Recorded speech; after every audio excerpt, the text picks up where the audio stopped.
Assalamualaikum warahmatullahi wabarakatuh. Halo semuanya, saya Nuke Fahmi dari kelas 4B Prodi Program Studi Akuntansi Fakultas Ekonomi dan Bisnis Universitas Hairun Ternate. Video ini saya buat untuk memenuhi tugas yang diberikan oleh Bapak dosen saya, yaitu Bapak Dr. Handu Suwito SE MSc dalam mata kuliah metode penelitian. Nah, langsung saja.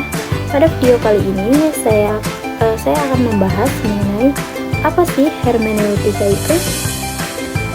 Dimana yang kita ketahui, hermeneutika merupakan sebuah metode interpretasi terhadap sebuah simbol, baik berupa teks atau lambang lainnya. Dalam perkembangannya, sebagai metode hermeneutika banyak dianut oleh berbagai disiplin ilmu demi mengungkapkan makna yang tersirat dalam sebuah simbol atau teks. Salah satu disiplin ilmu yang menggunakan hermeneutika sebagai metodenya adalah sejarah. Nah, kita ketahui sejarah menggunakan hermeneutika pada bagian interpretasi. Tujuan dari mengapa dia menggunakan metode tersebut? Ada tujuan dari penelitian ini untuk menunjukkan pentingnya hermeneutika dalam kajian filsafat sejarah. Metode penelitian yang diterapkan adalah kualitatif deskriptif analisis. Hasil dari penelitian ini menunjukkan beberapa hal, diantaranya yaitu varian atau jenis-jenis dalam hermeneutika, mulai dari hermeneutika romantis milik Friedrich Ernst, Daniel Schleiermacher, hermeneutika metodis karya milik Wilhelm Dilthey, hermeneutika fenomenologis yang dibangun oleh Edmund Husserl, hermeneutika dialektis dengan Explan Martin,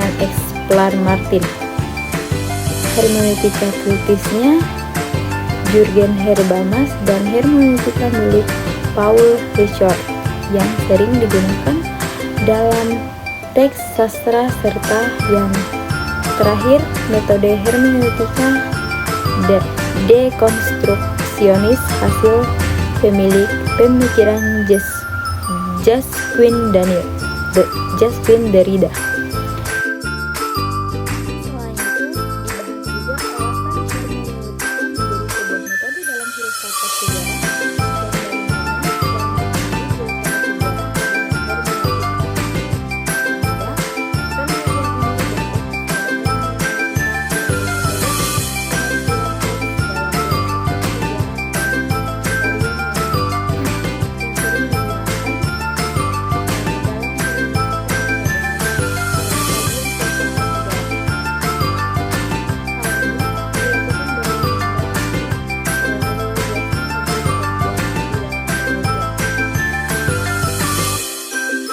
Selain itu, hermeneutika memiliki sejarah yang panjang, yaitu mungkin hampir sama tuannya dengan filsafat. Jika diurutkan, dapat dikatakan bahwa hermeneutika dalam perkembangan melingkupi metodologi, teologi, filsafat, dan linguistik serta akuntansi. Berdasarkan etimologi, hermeneutika berasal dari bahasa Yunani yang artinya menafsirkan. Kata Yunani tersebut berhubungan dengan dewa Hermes, dewa dalam mitos orang Yunani yang bertugas menyampaikan berita dari para dewa kepada manusia. Dewa ini juga dewa ilmiah, penemuan, kefasihan bicara, seni tulis, dan kesenian. Nama Hermes juga berhubungan dengan tugas mengganti apa yang di atas pemahaman manusia ke dalam suatu bentuk di mana pikiran dan akal manusia dapat memahaminya. Orang-orang Yunani menghubungkan penemuan bahasa dan tulisan pada Hermes, yakni dua hal tersebut, bahasa dan tulisan. merupakan alat bagi manusia untuk memahami makna-makna dan memindahkan pada orang lain. Ditulis dalam Ruhullah tahun 2007. Kata Hermes juga berarti mengungkapkan pikiran seseorang dalam kata-kata sebagai kata kerja. Kata ini juga berarti menerjemahkan dan juga bertindak sebagai penafsiran.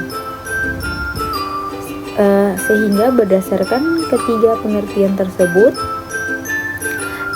hermeneutika merupakan usaha untuk beralih dari sesuatu yang gelap ke sesuatu yang lebih terang. Hermeneutika juga dapat didefinisikan secara longgar sebagai suatu teori atau filsafat interpretasi makna, kesadaran bahwa ekspresi manusia berisi sebuah komponen penuh makna yang harus disadari sedemikian rupa oleh subjek dan yang diubah menjadi sistem nilai. Dan maknanya sendiri telah memunculkan persoalan hermeneutika. Dalam pandangan klasik, hermeneutika mengingatkan kita pada apa yang ditulis Aristoteles dalam Peri Hermenis atau De Imprestation, yaitu bahwa kata-kata yang kita ucapkan adalah simbol dari pengalaman mental kita, dan kata-kata yang kita tulis adalah simbol dari kata-kata yang kita ucapkan itu. Bahasa tidak boleh kita pikirkan sebagai yang mengalami perubahan. Menurut Gadamer, bahasa harus kita pahami sebagai sesuatu yang memiliki ketertujuan atau teleologi di dalam dirinya, karena kata-kata ataupun ungkapan mempunyai tujuan atau telos tersendiri atau penuh dengan maksud. Demikian dikatakan Wilhelm Hey, setiap kata tidak bermakna. Disiplin ilmu pertama yang banyak menggunakan hermeneutika adalah ilmu tafsir kitab suci, sebab semua karya yang mendapatkan inspirasi ilahi seperti Al-Quran, kitab Taurat, kitab Veda, dan Upanishad supaya dapat dimengerti memerlukan interpretasi atau hermeneutika. Landasan utama pendekatan penelitian hermeneutika berfokus pada interpretasi atau penafsiran untuk mengerti dan menangkap arti terdalam dari partisipan yang memberikan informasi. Hermeneutika mensyaratkan pemahaman konteks yang benar sehingga arti asli dapat terungkap. Asumsi hermeneutika bahwa semua ilmu dan kegiatan belajar bersifat empiris, tetapi semua pengalaman selalu terkait dan mendapat pengesahan oleh kesadaran kita. Sangatlah mustahil memahami sesuatu tanpa adanya kesadaran atau sesuatu tersebut. Ilmu hermeneutika melibatkan seni membaca teks, sehingga maksud dan arti di balik teks dapat dimengerti secara penuh. Analisis hermeneutika dibutuhkan untuk menarik pengertian yang benar atas suatu teks. Untuk memahami teks perlu suatu penafsiran. Oleh sebab itu, peran penafsiran adalah salah satu titik sentral hermeneutika. Tanpa penafsiran tidak mungkin memahami suatu teks. Begitu pentingnya peran penafsiran sehingga Nietzsche mengatakan bahwa sebenarnya tidak ada gejala moral. Yang ada adalah penafsiran moral dari suatu gejala. Penafsiran membuka selubang yang tersembunyi di belakang gejala objek.